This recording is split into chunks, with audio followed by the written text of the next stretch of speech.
அருட்பெருஞ்சோதி அருட்பெருஞ்சோதி தனிப்பெரும் கருணை அருட்பெருஞ்சோதி.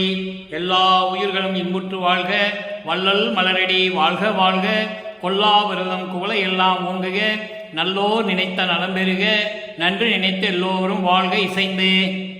உலக மக்களே, அறிவார்ந்த அன்பர்களே, ஆண்மநேய ஒருமைப்பாடுடைய அன்பர்களே, வல்லப்பம்மா நமக்கு அருளிய திருவெட்பாவில் 3ஆம் திருமுறையில் 17வது பதிகம் காதல் சிறப்புக்கு கதுவா மாண்பு என்ற பதிகத்தில் உள்ள பாடல்களை விளக்கத்தை பார்த்து கொண்டிருக்கிறோம். காதல் சிறப்பு கதுவா மாண்பு என்ற பதிகத்தில் மொத்தம் 12 பாடல்கள் இருக்கின்றன. இதுவரையில் 9 பாடல்களுடைய விளக்கங்களை நாம் பார்த்திருக்கிறோம். இந்த பாடல்களை பார்ப்பதற்கு முன்னால் ஒரு சிறிய முன்னுரை. காரணம், தினமும் அதை சொல்லிதான் ஆக வேண்டும். இந்த பிரபஞ்சம் தோன்றிய காலத்திலிருந்தே கிரேத யுகம், திரேத யுகம், துவார யுகம், கலியுகம், இந்த 4 யுகங்களிலுமே மதங்களும் சமயங்களும் மார்க்கங்களும் சார்ந்திருந்து இறைவனை எப்படியெல்லாம் உருவகப்படுத்தினார்கள் என்பதையும், அவர்கள் உருவகப்படுத்தியதற்கு ஏற்றபடி இறைவன் அவர்களுக்கு எப்படியெல்லாம் அருளை கொடுத்தார் என்பதையும் நாம் இதுவரை பல பாடல்களிலே பார்த்து கொண்டிருக்கிறோம். அதையும் வல்லற்பமானவர்களும் அதே நிலையில் இருந்து கொண்டு, அதாவது மண்ணுலக்கு வருவிக்க உற்று 9 ஆண்டுகள் வரை இறைவன் தன்னை ஆட்கொள்ளும் வரை தான் யார் என்ற நிலை அறியாத நிலையில் வல்லப்பெருமானவர்களும் இறைவனை பற்றி பல பாடல்களிலே, அதாவது 1ஆம் திருமுறையிலிருந்து 5ஆம் திருமுறை வரைக்கும் உருவகப்படுத்தி இறைவன் எப்படியெல்லாம் இருக்கிறார் என்பதையும், எப்படியெல்லாம் இறைவனை அருள் ஆற்றல் நடந்து கொண்டிருந்தது என்பதையும் நமக்கு தெளிவாக கூறியிருக்கிறார்கள். அதன் பிறகு சமரச சுத்த சன்மார்க்க சங்கத்தை பெற்ற பிறகு இந்த சமயங்களும் மதங்களும் மார்க்கங்களும் சாராத நிலையில் ஒரு தனி மார்க்கம், சமரச சுத்த சன்மார்க்கம் என்ற ஒரு தனி மார்க்கத்தை இறைவன் உண்டாக்கி ஏற்படுத்தி நிறுவி அதை தன் மகன் கையில் கொடுக்கிறார், வல்லப்பெருமான் கையில் கொடுக்கிறார். அதன் பிறகு சமரச சுத்த சன்மார்க்க சங்கத்தை பெற்ற பிறகு இறைவன் ஒருவன் என்ற நிலையையும், இறைவனுக்கு எந்த உருவங்களும் இல்லை என்ற நிலையையும், உருவமாகவும் அருவமாகவும் உபயமாகவும் இருப்பார் என்ற நிலையை உலக மக்களுக்கு தெளிவாக தெரியப்படுத்த வேண்டும் என்பதற்காகவும் நமக்கு 6ஆம் திருமுறையை அருளியிருக்கிறார்கள். இந்த சமயங்களும் மதங்களும் மார்க்கங்களும் சாராத வழிபாடுதான் இறைவனுக்கு உகந்தது என்பதை சமரச சுத்த சன்மார்க்கத்தின் மூலமாக உலக மக்களுக்கு தெரியப்படுத்துகிறார். அதை நாம் தொடர்ச்சியாக பார்த்து கொண்டிருக்கிறோம். அந்த வகையில் இன்று நாம் பார்க்க வேண்டிய பாடல் 3ஆம் திருமுறை பதிகம் 17 காதல் சிறப்புக்கு கதுவா மாண்பு 10வது பாடல். இந்த பாடலில் தன்னை ஒரு பெண்ணாக உருவகப்படுத்தி வர்ணனை செய்து செவிலித்தாயிடம் சொல்லுவது போல இறைவனை பற்றி சொல்லுவாள். அதன் பிறகு செவிலித்தாய் அவருடைய தாயிடம் எப்படி சொல்லுகிறாள், தாய் எப்படி செவிலித்தாய்க்கு பதில் சொல்லுகிறாள். இது 6ஆம் திருமுறையுடைய விளக்கம், முடிவான விளக்கம். மகள் இறைவனிடம் காதல் கொள்ளுகிறாள். அந்த காதலை தாய் எதிர்ப்பு தெரிவிக்கிறாள். ஏனென்றால் நீ தகுதி இல்லாதவனை காதலிக்கிறாய் என்று சொல்லுகிறாள்.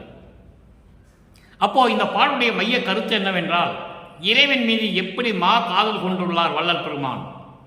இறைவன் எப்படிப்பட்ட இறைவன், அந்த இறைவனை நான் காதலிக்கிறேன் என்பது பெண்ணாக உருவப்படுத்தினால் அதை சொல்லுகிறார். நான் இறைவன் மீது காதல் கொண்டுள்ளேன், அன்பு காட்டியிருக்கிறேன், இறைவன் என்னோடு 2 கலந்து கொண்டார் என்பது இறுதியானது. அதான் 6ஆம் திருமுறை. இதனுடைய தொடர்ச்சியான விளக்கங்களை ஒப்பிட்டு பார்த்து கொண்டிருக்கிறோம். சமயங்களும் மதங்களும் மார்க்கங்களும் சார்ந்த நிலையில் எப்படி இறைவனை வேண்டினார், இதெல்லாம் இல்லாத நிலையில் சமரச சுத்த சன்மார்க்கத்தை தந்தையிடமிருந்து பெற்ற பிறகு ஒரே இறைவன் ஒரே மார்க்கம் இந்த உலகத்திற்கு என்ற நிலையை வல்லப்பெருமான் உறுதியாக உலக மக்களுக்கு தெரியப்படுத்துகிறார் என்பதை பார்த்து கொண்டிருக்கிறோம். முதலில் பாடலை நன்றாக கவனியுங்கள். 3ஆம் திருமுறை பதிகம் 17 காதல் சிறப்புக்கு கதுவா மாண்பு. அதாவது காதல் சிறப்பு ஒப்பற்றது, குற்றம் இல்லாதது, பொய் இல்லாதது, உண்மையானது என்று சொல்லுகிறார். அதான் அந்த தலைப்பு. போர் போர் மால்விடையார் இறைவனை எப்படியெல்லாம் உருவப்படுத்துகிறார் என்பதை நீங்கள் நன்றாக புரிந்து கொள்ள வேண்டும். அதன் பிறகு இதெல்லாம் இல்லாத இறைவன் ஆதியும் அந்தமும் இல்லா தோன்றிய அருப்பெருஞ்சோதி ஆண்டவர் எப்படி இருப்பார் என்பதை நம்ம இறுதியில் பார்க்க போகிறோம். போர் மால்விடையார் உலகமெல்லாம் போக்கும் தொழிலர்.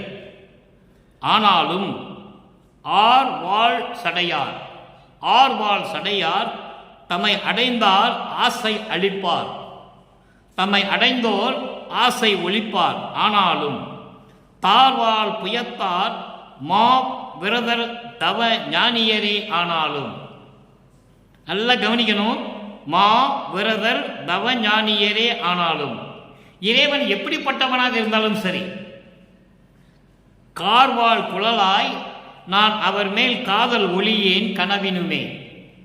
இது பாடல். அதாவது இப்ப இந்த பாடலுடைய பதவுரை, அதன் பின் விளக்கம். போர் மால் விடையார். போர் மால் விடையார் என்பது போர்க்குணம் உடைய, கோபம் கொண்ட காளை வாகனத்தை உடைய இறைவன், சீரும் காளை வாகனத்தை உடைய இறைவன். உலகமெல்லாம் போக்கும் தொழிலர். உலகமெல்லாம் போக்கும் தொழிலர் என்பது அழிக்கும் தொழிலை செய்து கொண்டிருக்கின்ற இறைவன்.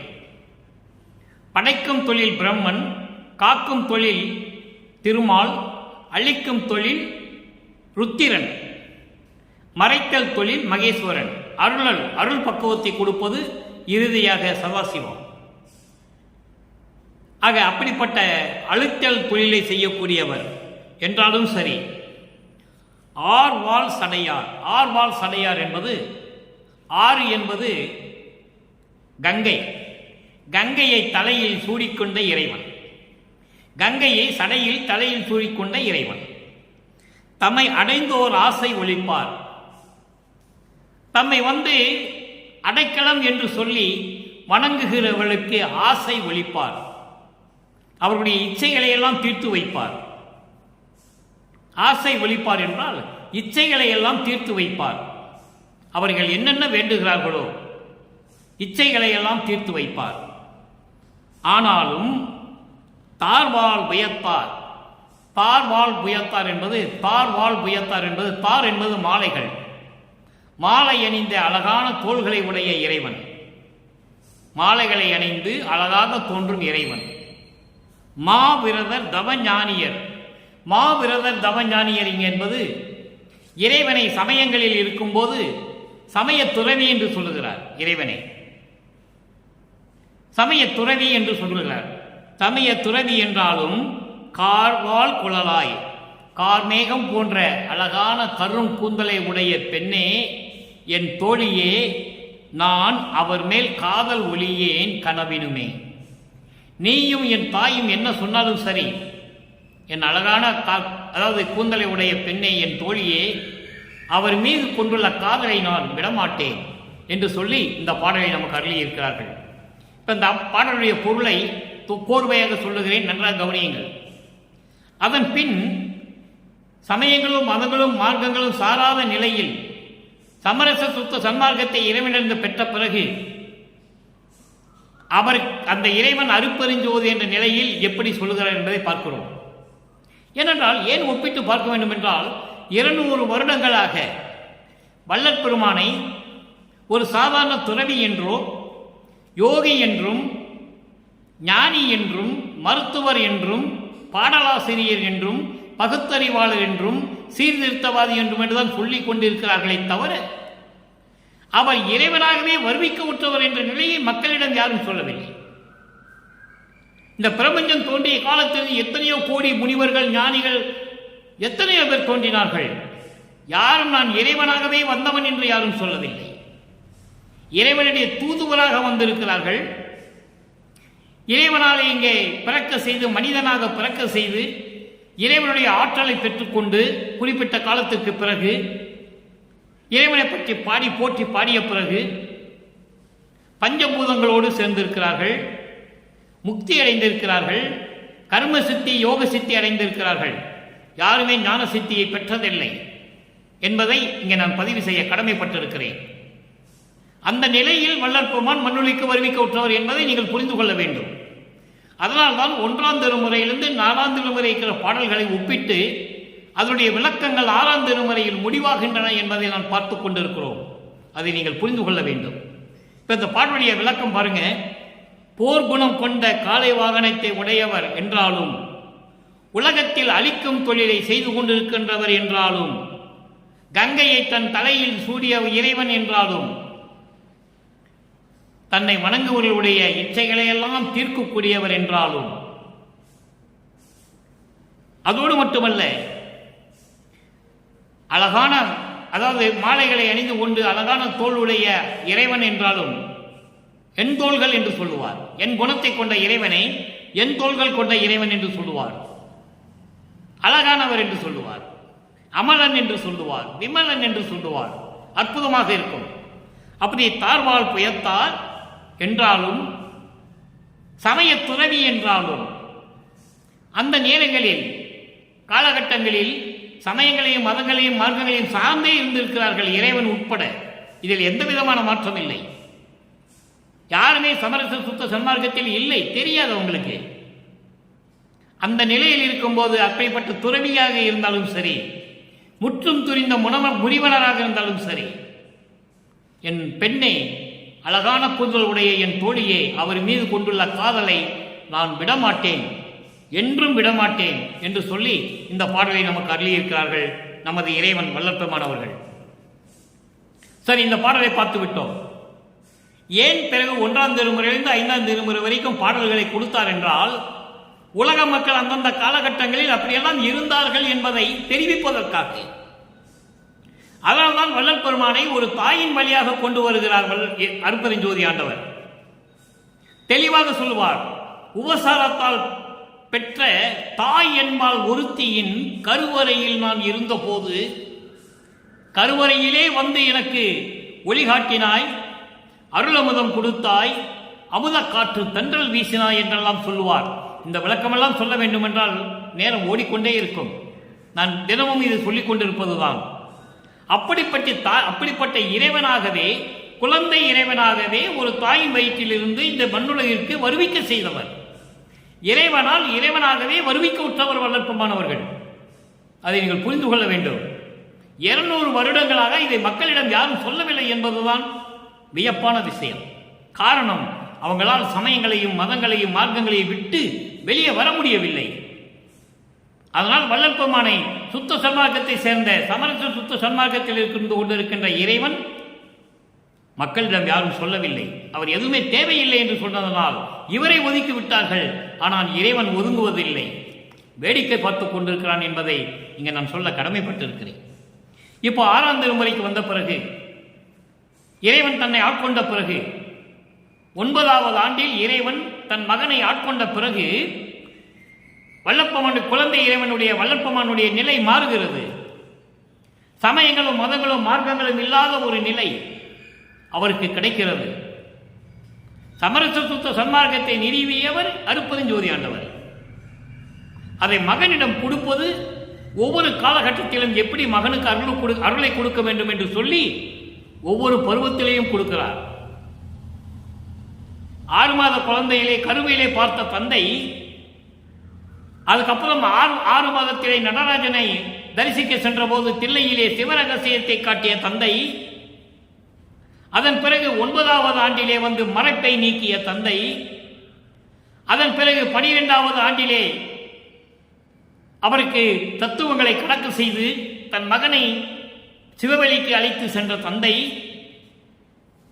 அதன் பிறகு 27வது ஆண்டிலே தனக்கோடி என்ற பெண்ணின் கழுத்தில் தாலி கட்டிய சொன்னிய தந்தை, இப்படி ஒவ்வொரு பருவத்திலும் ஒவ்வொரு அருளை கொடுத்து 51வது ஆண்டிலே மண்ணிலே வருவிக்க உற்று 51வது ஆண்டிலே தான் தன் மகனோடு 2 கலந்து கொள்ளுகிறார்.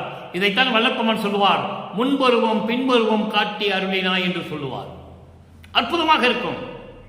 திருவட்பா அமுத கடல். இப்போ அந்த நிலையில் இருந்து கொண்டு 6ஆம் திருமுறையிலே 3ஆம் திருமுறையில் இருக்கிற பாடலுக்கு 6ஆம் திருமுறையிலே எப்படி விளக்கம் இருக்கிறது, ஒவ்வொரு பதிகத்திலே 10வது பாடல் எப்படி இருக்கிறது என்பதை பார்க்க போகிறோம். அதுதான் அற்புதம். 6ஆம் திருமுறை பதிகம் 79, நற்றாய் செவிலிக்கு கூறல். மகள் இறைவனை காதலிப்பதை தாய் கண்டிக்கிறாள். மகள் கேட்கவில்லை. செவிலித்தாயிடம் தாய் சொல்லுகிறாள், அவளை கவனித்து என்ன செய்கிறாள் என்பதை என்கிட்ட வந்து சொல்லு என்று சொல்லுகிறாள். மகள் செவிலித்தாயிடம் சொல்லுவதை செவிலித்தாய் தாயிடம் போய் சொல்லுகிறாள். இந்த நிலை வரைக்கும் மூன்றாம் திருமுறை சமயங்களும் மதங்களும் மார்க்கங்களும் சார்ந்த நிலையில் இந்த நிலைகள் எல்லாம் நடந்து கொண்டிருக்கின்றன. அதன் பிறகு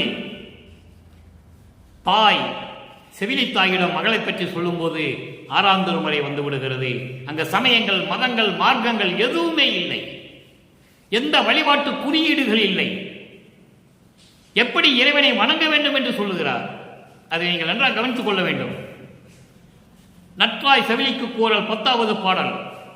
ஏழு ஏழு ஏழு நன் மணிமன்று அருட்ஜோதி என் உள்ளத்து அமர்ந்தனன் என்றால் செவிலித்தாயிடம் தாய் சொல்லுகிறாள் மகளை பற்றி. இது உள் கருத்து என்ன, மைய கருத்து என்னவென்றால், இறைவன் அருட்பெருஞ்சோதி ஆண்டவரிடம் மகன் வள்ளற்பெருமான் பெற்றுக்கொண்டதை சொல்லுகிறார். மகன் பெற்றுக்கொண்டதை வள்ளற்பெருமான் சொல்லுகிறார். அதை நீங்கள் மனதில் வைத்துக் கொள்ள வேண்டும். உலக மக்களுக்காக ஒரு பெண்ணாக உருவப்படுத்தி சொல்லுகிறார், அவ்வளவுதான், வேறு ஒன்றுமில்லை. எப்படி இறைவனிடம் அருளை பெற்றுக் கொண்டார் என்பதை நீங்கள் கவனிக்க வேண்டும். ஏழு நன் மணிமன்று அருட்ஜோதி என் உள்ளத்து அமர்ந்தனன் என்றால் அருட்பெருஞ்சோதி சத்தியஞான சபையிலே வடலூரிலே சத்தியஞான சபையிலே அமர்ந்து கொண்டு அருளாட்சி செய்து கொண்டிருக்கின்ற அழகான அந்த மன்றத்திலே இருந்து கொண்டிருக்கின்ற இறைவன் என் உள்ளத்தில் வந்து அமர்ந்து கொண்டான். எவ்வளவு அற்புதம் பாருங்க. எவனும் சொன்னதில்லை இந்த பிரபஞ்சத்தில், எந்த முனிவனும் எந்த ரிஷியும் சொன்னதில்லை. பாலும் இன்சுவையும் போன்று என தாவி பற்றினன் கலந்தனன் என்றார். உள்ளத்திலே அமர்ந்து கொண்டான் என் இறைவன் அருட்பெருஞ்சோதி. அதன் பிறகு பாலும் சுவைகளும் இனிப்பான சுவைகளும் சேர்ந்து எப்படி இருக்குமோ அது போன்று என்னை பற்றி கொள்ளும் போது அந்த இன்பம் எனக்கு தெரிந்தது. என்னோடு கலந்து கொண்டான் இறைவன், கலந்தனன் என்றான்.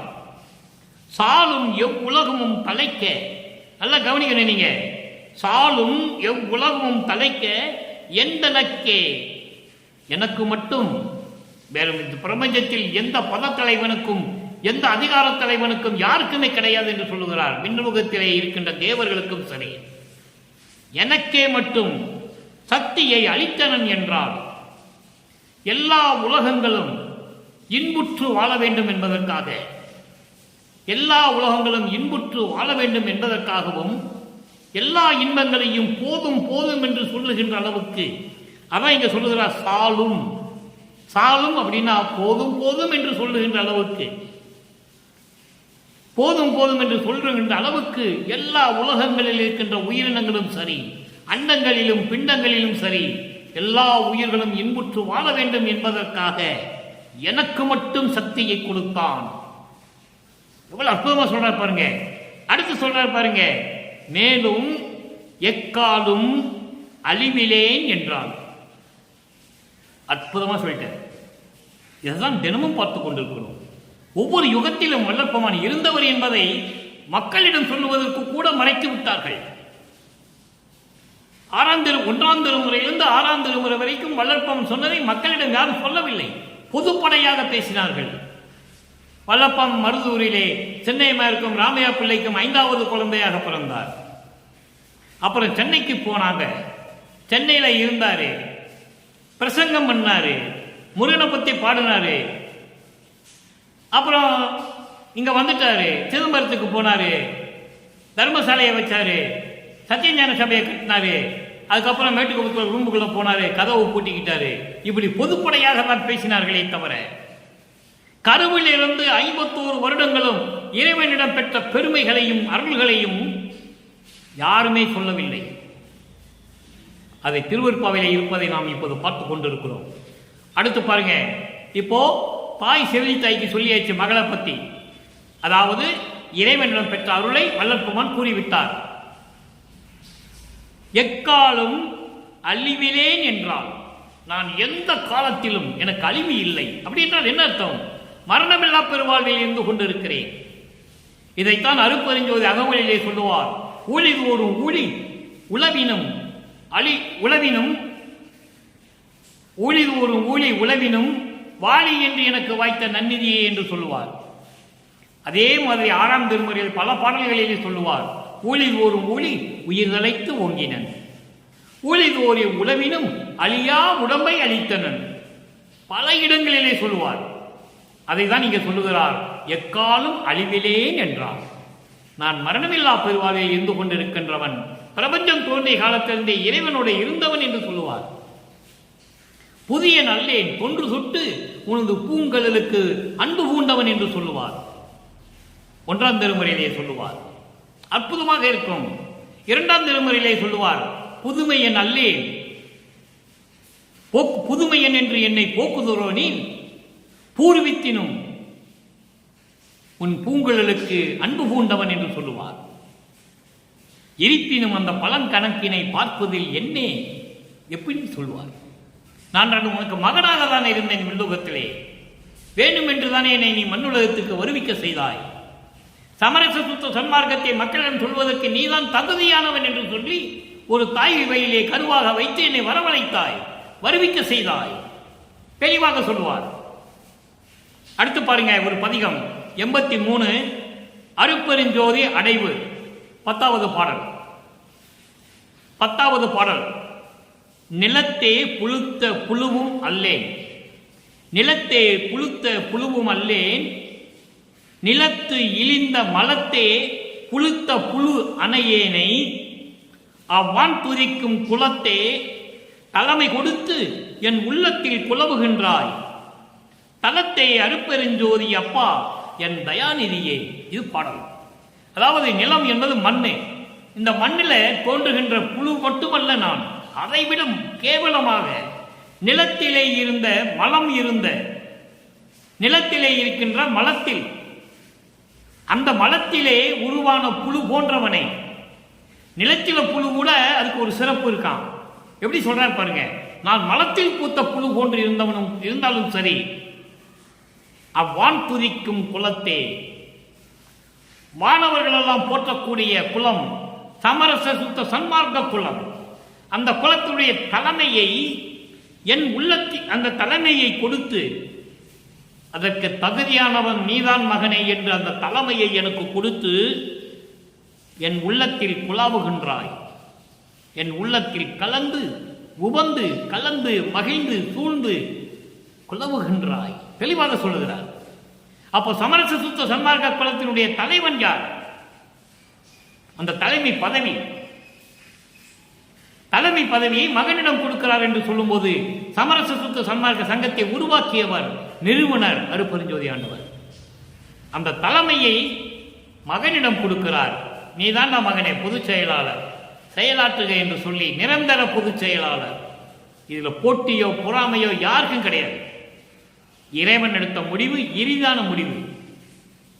அப்படிப்பட்ட தலைமையை எனக்கு கொடுத்து என் உள்ளத்தில் குலவுகின்றாய், தலத்தே அருப்பெருஞ்சோதி அப்பா என் தயாநிதியே. உன்னாலே இந்த மண்ணுலைக்கு வருவிக்க உற்று, தலத்தே என்பது மண்ணுலகம், இந்த முன்னாலே இந்த மண்ணுலைக்கு எனக்கு வருவிக்க உற்று அருப்பெருஞ்சோதி அப்பா என் தயாநிதியே, சமரச சுத்த சன்மார்க்க சங்கத்தை நிறுவி அந்த குலத்துக்கு எனக்கு தலைமையை கொடுத்து என் உள்ளத்தில் குலாவுகின்றாயே என்று சொல்லுகிறார். ஆக சமரச சுத்த சன்மார்க்கத்தை பெற்ற பிறகு அந்த நிலையை நீங்கள் பார்க்க வேண்டும். நீங்கள் இங்கே சமயம் மதங்கள் மார்க்கங்களுடைய நிலை வரவே வராது. அது தேவையில்லை என்ற நிலைதான். போதும் 4 யுகங்களிலே நடந்தது.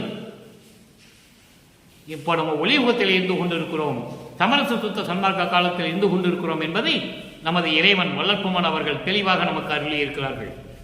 அடுத்து 83வது பதிகம் அடிமை பேரு 10வது பாடல்.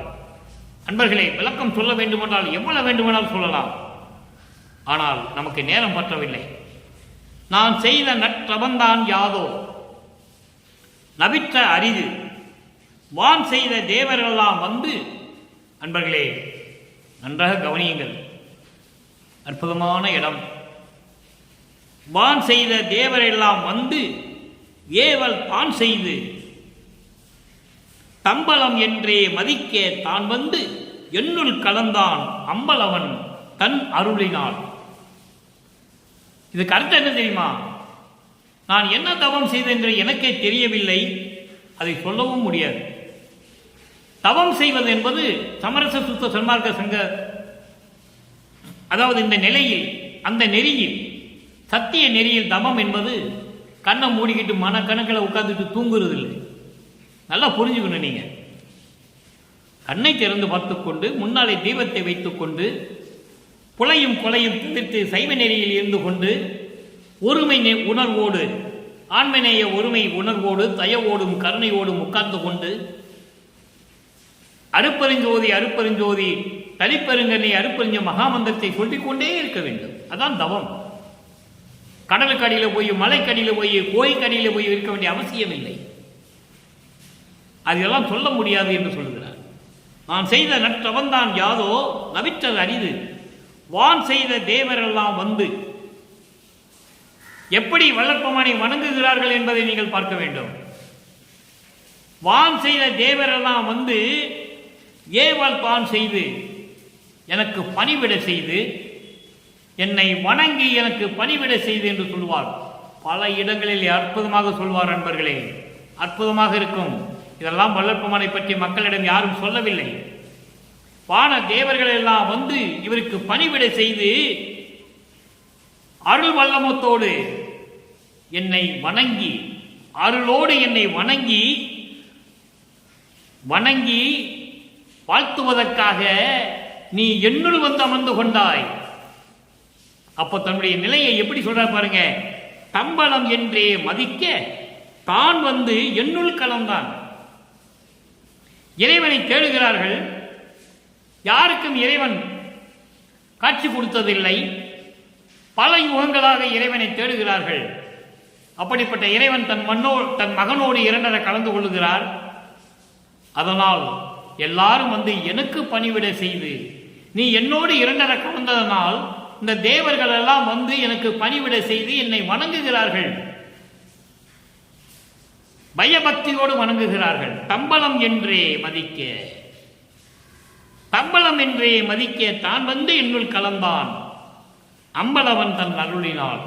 அற்புதமாக சொல்லுகிறார். அடுத்து ஒரு பாடல் 87, கைமாறு இன்மை. 10வது பாடல். புலையை தவிர்த்து, நல்லா கவனிங்க, புலையை தவிர்த்து என் குற்றம் எல்லாம் பொறுத்து. 3ஆம் திருமுறையில் இருக்கிற அந்த பாடலுக்கு அங்கே இறைவனை எப்படி பற்றி சொல்லுகிறார், அதன் பிறகு இறைவனுடைய அருளாற்றல்களை எப்படியெல்லாம் சொல்லுகிறார் என்பதுதான் விளக்கம் பார்த்துக் கொண்டிருக்கிறோம். ஒப்பிட்டு பார்க்கும்போது சமரச சுத்த சன்மார்க்கம் தான் சிறந்தது என்ற நிலை மக்களுக்கு புரிய வேண்டும்.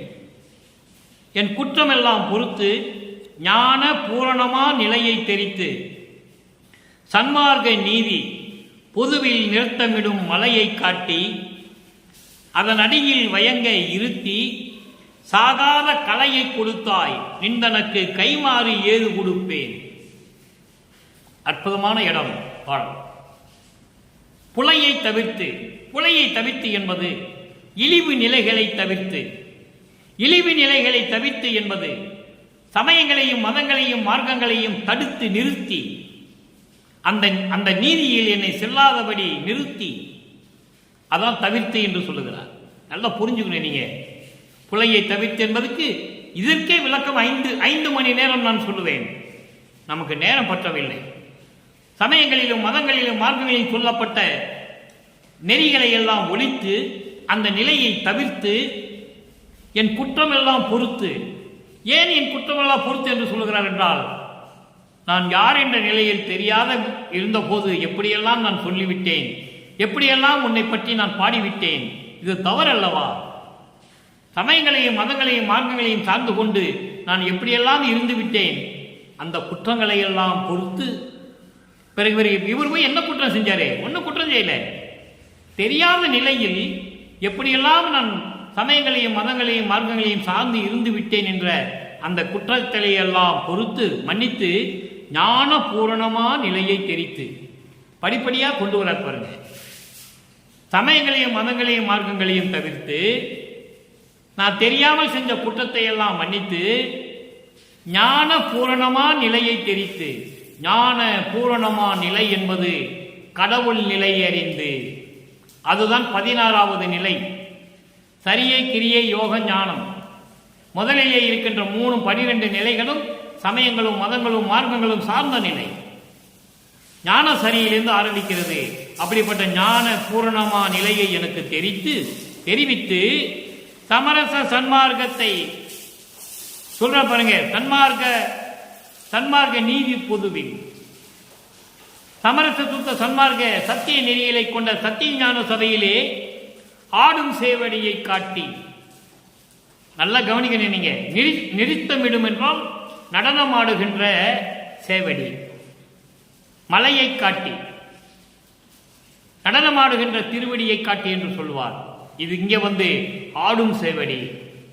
ஆடும் சேவடிக்கே ஆளானேன் மலாத யாக்கை பெற்றேன் என்று சொல்லுவார். ஆடும் சேவடி என்பது இடது காலை ஊன்றி வலது காலால் நடனமாடி காட்டியவர். அதுதான் ஆடும் சேவடி. அப்படிப்பட்ட அந்த திருவடியின் கீழே என்னை இருக்க வைத்து எவ்வளவு அற்புதம் சொல்றார் பாருங்க. நிறுத்தமிடும் மலை என்பதுக்கு இவ்வளவு விளக்கம் இருக்கின்றன. ஆடும் சேவடியினுடைய திருவடிகளின் கீழேயே என்னை இருக்க வைத்து சாகாத கலையை கொடுத்தாய், சாகாத கலையை கொடுத்தாய், நிந்தனுக்கு கைமாறு ஏது கொடுப்பேனே. அற்புதமாக இருக்கும். நாகாதிபனும் நாராயணனும் நான்முகனும் நறுமுறும் எனவே இன்னமுதம் அளித்தாய், நானும் உண்டு துண்ணவே சாகா கலையை பயிற்று தந்த தயவையே சாற்றலுக்கரிது என்று சொல்லுவார். அதை தான் இங்க சொல்லுகிறார். என்னை ஆடும் சேவடியினுடைய திருவடியினுடைய கீழே என்னை இருக்க வைத்து எனக்கு அருளை கொடுத்து சாகா கலையையும் கொடுத்தாயே, உனக்கு நான் என்ன கைமாறு செய்ய போகிறேன்? இந்த பிரபஞ்சத்திலேயே சாகா கலையை தெரிந்து கொண்டவர் வல்லப்பவான் ஒருவர் தான், தன் தந்தையிடம் கற்றுக்கொண்டவர். அடுத்து திரு அருள் கொடை 10வது பாடல். எல்லாமே 3ஆம் திருமுறையுடைய 10வது பாடலுக்கு அவ்வளவு விளக்கம் இங்கு இருக்கிறது. எப்படி அருளை பெற்றுக் கொண்டார்? திரு அருள் கொடை எப்படி இருந்தது? தெருமனை தோறும் அலைந்தேனை அலையாமே சேர்த்து அருளி அருள் ஒளியால் 5 செய்ய பணித்து அமுது அளித்து மருவியனின் மெய்யடியார் சபை நடுவே வைத்து அழியா திருவழித்து வளர்க்கின்றாய், சிற்றவையில் நடிக்கின்றாய். இது பாடம். அதாவது தெருவில் இருக்கிற ஒவ்வொரு வீடுக்கும் சுற்றி திரிந்த என்னை அலையாமையை நிற்க வைத்து என்னை ஆட்கொண்டு என்று சொல்லுகிறார். அதான் அலையாமை சேர்த்து என்பது என்னை ஆட்கொண்டு. விளக்கங்கள் ஒவ்வொன்றுக்கும் அவ்வளவு நுணுக்கமாக இருக்கும். இறைவனுடைய தயவும் கருணையும் இருந்தால்தான் இந்த விளக்கத்தை சொல்ல முடியும். அலையாமை சேர்த்து என்றால் அலையாமை இருந்த என்ன கூட்டு சேர்த்து கொண்டார்னு சொல்லுவாங்க. அது இல்லை.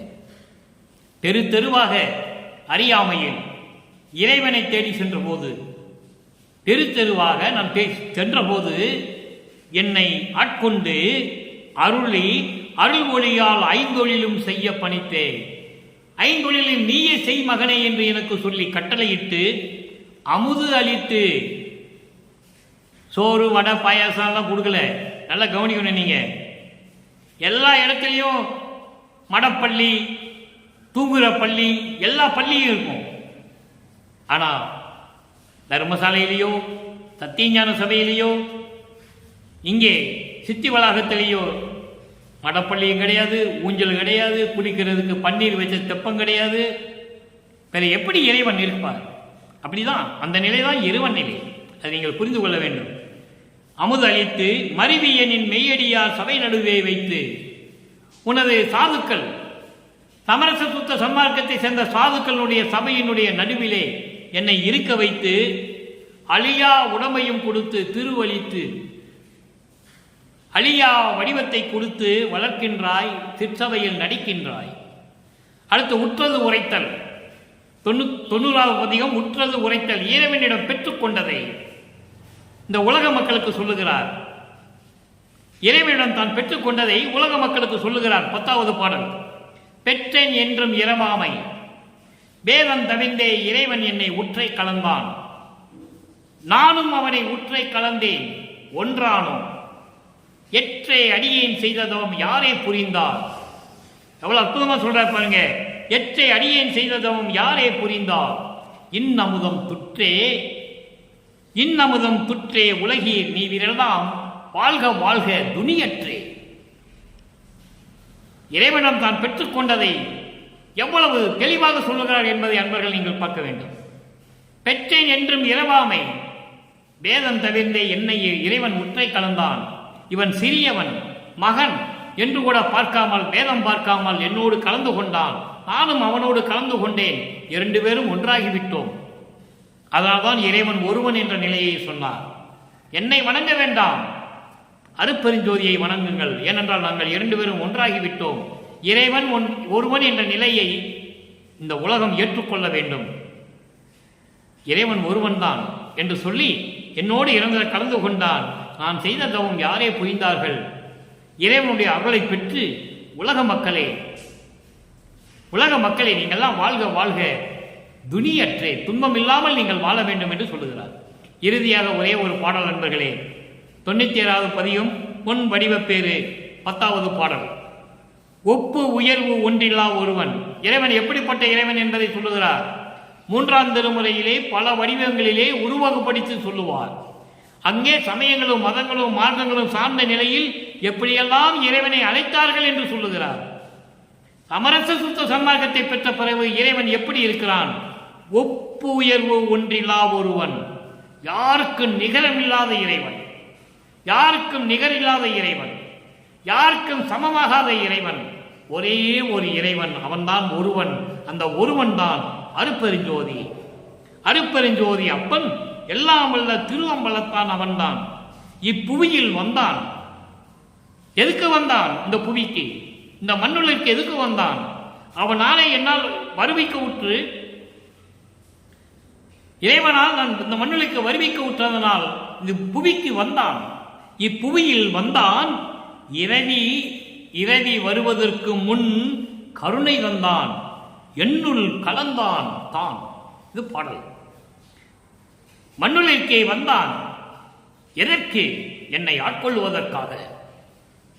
எவ்வளவு தெளிவா சொல்றார் என்பதை நீங்கள் புரிந்து கொள்ள வேண்டும் நண்பர்களே. வந்தான், கலந்தான், என்னுள் கலந்தான். இரவி வருவதற்கு முன், இரவி என்பது, ரவி என்பது சூரியன்.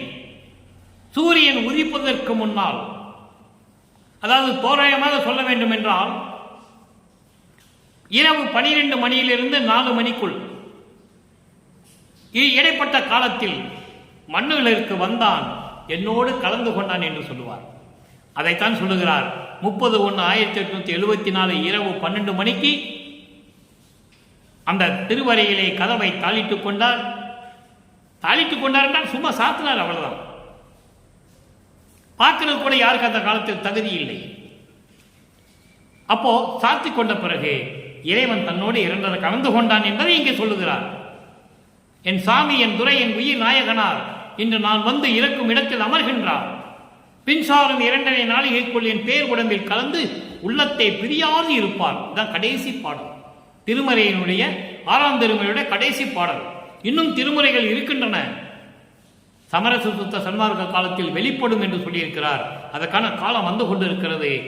எனவே நீங்கள் உலக மக்களை காலம் தாமதிக்காமல் வீட்டிலே மன்னர்கள் விளக்கிலே தீபமேற்றி அருட்பெருஞ்சோதி அருட்பெருஞ்சோதி தனிப்பெருங்கருணை அருட்பெருஞ்சோதி என்ற மகாமந்திரத்தை உச்சரிக்க வேண்டும். அப்போ இறைவனை வணங்கும் போது கொலையும் புலையும் தவிர்த்திருக்க வேண்டும். எந்த உயிர்களையும் கொலை செய்யக்கூடாது. எந்த உயிரினுடைய பிணத்தையும், அதாவது உடம்பையும் நாம் உண்ணக்கூடாது. அசைவ உணவுகளை நிறுத்த வேண்டும். அந்த நிலையில் இருந்து கொண்டு இறைவனை வணங்கி இறைவனுடைய அருளையும் எல்லா செல்வங்களையும் பெற்றுக்கொண்டு நீங்கள் மனைவி மக்களோடும் உறவினர்களோடும் இந்த வையகத்தில் வாழ்வாங்க வாழ வேண்டும் என்று தயவோடையும் கருணையோடையும் இந்த வள்ளலார் ஊழியன் வளர்ப்புமானுடைய ஆசியால் கூறி விடைபெறுகிறேன். மீண்டும் நாளை சந்திப்போம். நன்றி, வணக்கம். அருட்பெருஞ்சோதி அருட்பெருஞ்சோதி தனிப்பெரும் கருணை அருட்பெருஞ்சோதி.